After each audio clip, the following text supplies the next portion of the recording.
Ako si Princess Castro at narito ang mga napapanahong balita. Piniroklama ni Pangulong Bongbong Marcos Jr. na ang karaniwang ika-21 araw ng Agosto na pagdiriwang ng Ninoy Aquino Day ay inisyu na sa ika-23 ng Agosto ngayong taon. Ang patakarang ito ay alinsunod sa proklamasyong naghahandog ng long weekend sa bansa upang maisulong din ang lokal na turismo. Ayon pa rito ay pinag-utos na rin ni Marcos sa Department of Labor and Employment o DOLE na tapat na gamitin ang proklamasyon kahit sa mga pribadong sektor.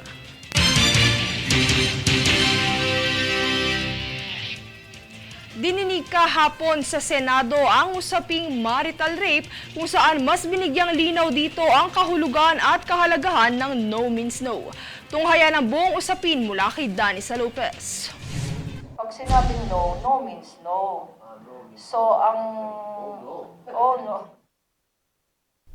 Tinalakay sa Senate Committee Hearing on Public Information and Mass Media ang usaping marital rape kung saan binigyang diin ni Women's and Children's Rights Advocate Attorney Lorna Capunan ang kahulugan at kahalagahan ng no means no. Bilang chairperson ng pagdinig ay mayroong katanungan si Senador Robin Padilla kung saan inihayag nito na mayroong sexual rights ang bawat mag-asawa kung kaya't katanungan niya ay papaano na lamang kung hindi pumayag makipagtalik ang isang kinakasama. Minsan akala mo nagpapalambing lang yung asawa mo.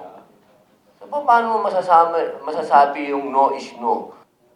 Mahirap po ma-distinguish kasi minsan ng babae, minsan parang ayaw pero gusto naman. Kawawa naman kami. Tugon naman ni Attorney Capunan, hindi maaaring pilitin o puwersahin ng kinakasama ang kagustuhan nitong pakikipagtalik dahil ang pagtanggi rito ay isang karapatan ng individual na siyang angkop sa lahat ng kasarian.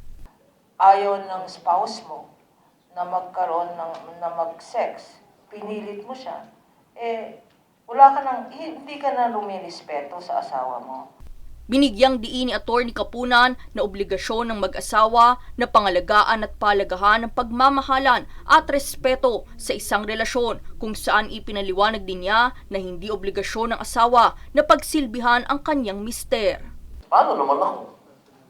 Wala ka sa mood. Paano ako nasa mood? Wala kaming choice bigla. Gano'n na lang. Matulog ka na lang. Sagot naman ni Attorney Capunan, maituturing na itong isang psychosocial issue at hindi legal issue kung saan kinakailangan dito ang counseling. Counseling po ang kailangan. Kailangan po ng ganyan. Ang counseling. Magdasal na lang kayo. But, i-correct ko lang po yung statement. Kasi yung urge, mga 30 minutes lang yung urge na yun na mabaliw-baliw ka eh. Di ba? Manood po kayo ng Netflix, ng telenovela. Binigyang diin ni Capunan na ang hindi pagsang-ayon na makipagtalik ay nangangahulugan hindi at hindi po pwedeng pilitin kailanman. Dagdag pa niya, isang seryosong usapin ng kasong rape dahil sa posibilidad nito na maging sanhi ng pagkitil ng buhay ng isang biktima. Danisa Lopez nag-uulat para sa One Media Network. Sa iba pang usapin, 2 miyembro ng Communist Terrorist Group o CTG ang sumuko kamakailan at nag-turnover ng kanilang mga armas sa 5th Special Forces Battalion o 5S FBN at mga opisyal ng lokal na pamahalaan sa Barangay Miasong, Tupi sa South Cotabato. Samantala ay binawi rin ng 10 mass-based supporters ng CTG's Far South Mindanao Region ang kanilang suporta sa nasabing grupo. Pinuri naman ng pamunuan ng Army ang 5S FBN troopers sa pagpapadali sa pagsuko ng mga miyembro ng CTG at hinimok silang pigilan ng alinman sa mga pagsisikap ng CTG na makabawi upang matiyak ang patuloy na kapayapaan sa lalawigan ng South Cotabato.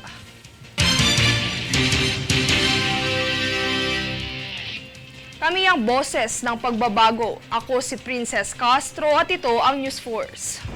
Sa ulo ng mga balita, DOH walang naitalang bagong kaso ng monkeypox sa bansa. Kamara kwinestyon ng PNP kaugnay ng matagal na pag-aresto kay Apollo Kibuloy at Alice Guo. Attorney Lorna Kapunan binigyang diin ang kahulugan ng no means no sa usaping marital rape. NEDA dinipensahan ang kontrobersyal na pamantayan ng basihan ng pagiging mahirap. Dagdag tulong pinansyal ikakaloob ng DMW para sa mga distress OFWs. Olympian pole vaulter EJ Obiena balik training na para sa mga susunod na kompetisyon. Patas at pantay na balita, komprehensibong ulat para sa pulso ng masa. Ito ang News Force.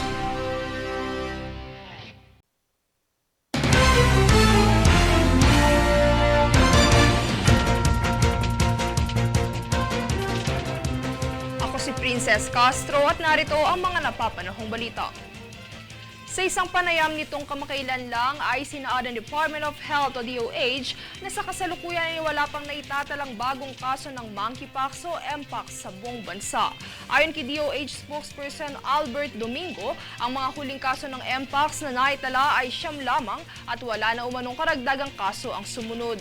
Dagdag pa ni Domingo, natukoy ang huling kaso noong Disyembre taong 2023 at ang 9 na nabanggit ay gumaling na sa mpox. Matatanda ang nitong Miyerkules ay dineklara ng World Health Organization ng mpox bilang Public Health Emergency of International Concern sa pangalawang pagkakataon.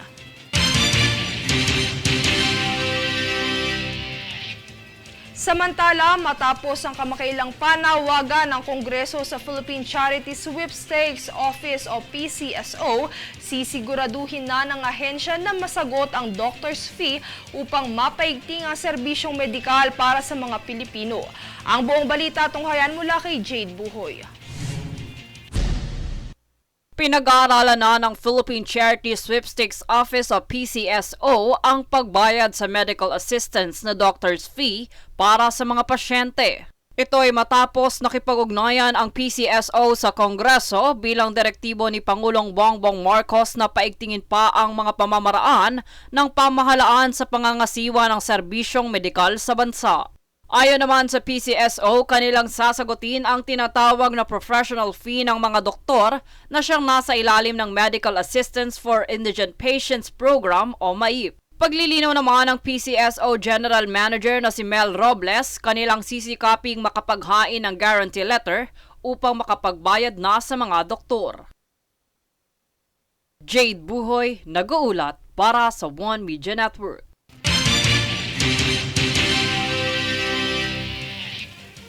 Sa iba pang ulat, itinaas ni Pangulong Ferdinand Marcos Jr. ang Calamity Fund para sa taong 2025. Ayon kay Makati Representative Luis Campos Jr., mula sa 20.5 billion pesos ngayong taon ay itinaas ang Calamity Fund sa 31 billion pesos para sa susunod na taon. Paglilinaw ni Campos, 14.7 billion pesos dito ay para sa pagsasaayos ng mga napinsalang infrastruktura, habang 7.7 billion pesos naman dito ay para sa Quick Response Fund at frontline departments ng gobyerno.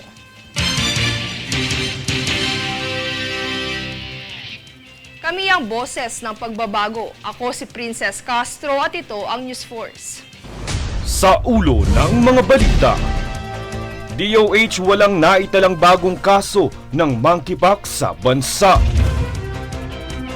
Kamara kwinestyon ng PNP kaugnay ng matagal na pag-aresto kay Apollo Kibuloy at Alice Guo. Attorney Lorna Kapunan binigyang diin ang kahulugan ng no means no sa usaping marital rape. NEDA dinipensahan ang kontrobersyal na pamantayan ng basihan ng pagiging mahirap.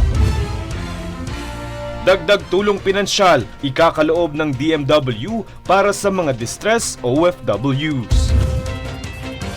Olympian pole vaulter EJ Obiena balik training na para sa mga susunod na kompetisyon.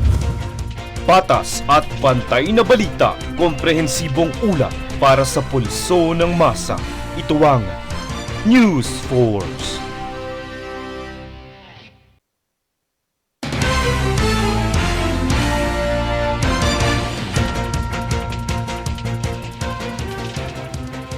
si Princess Castro at narito ang mga napapanahong balita. Planong maglagay ng Metropolitan Manila Development Authority o MMDA at I-Academy ng mga Metro Manila Film Festival o MMFF Team Mural Designs sa kahabaan ng EDSA. Ito ay matapos ang kamakailang paglagda ng dalawang partido sa isang Memorandum of Understanding o MOU upang lumikha ng mga nostalgic art display taglay ang mga iconic films mula sa MMFF. Ang mural project na ito ay bahagi ng pagdiriwang ng ika-50 anibersaryo nito ngayong taon. Ang mga kalsadang nais pintahan ay mula Buendia hanggang Ayala na humigit kumulang 653 metro ang haba.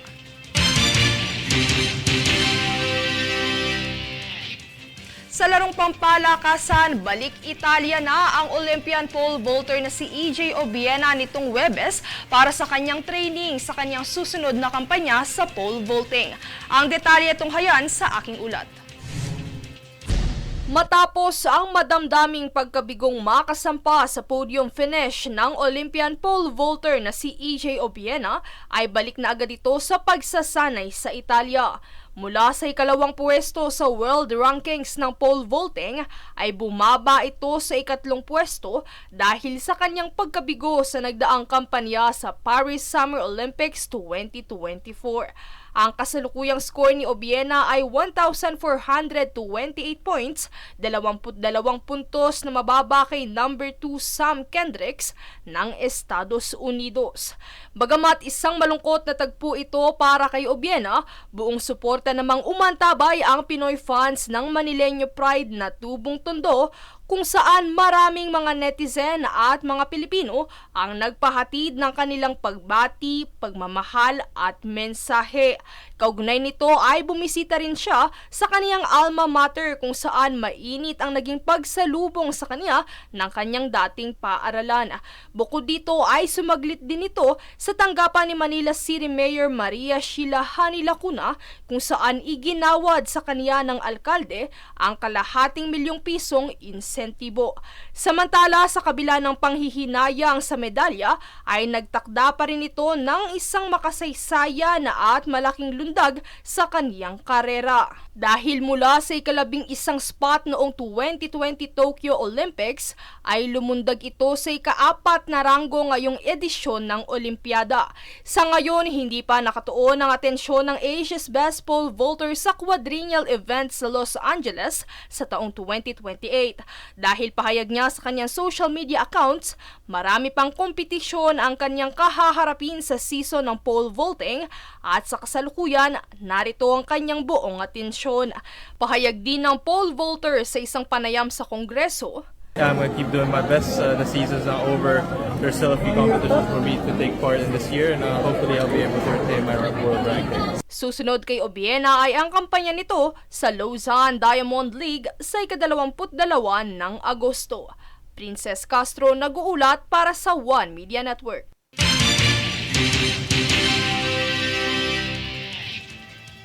Naghandog lang 11 forklift si Senador Joel Villanueva sa Department of Social Welfare and Development o DSWD bilang tugon sa mga operasyon sa isinasagawa ng kagawaran. Pinasalamatan naman ito ng DSWD dahil magiging mabilis na ang paraan ng pagkuha at paglipat ng mga relief items. Ibinahagi rin ng ahensya na gagamitin ito sa mga warehouse ng kagawaran sa National Resource Operations Center, Visayas Disaster Resource Center at mga field office sa Central Luzon, Bicol, Rehiyon ng Davao, Sorsogon at Caraga.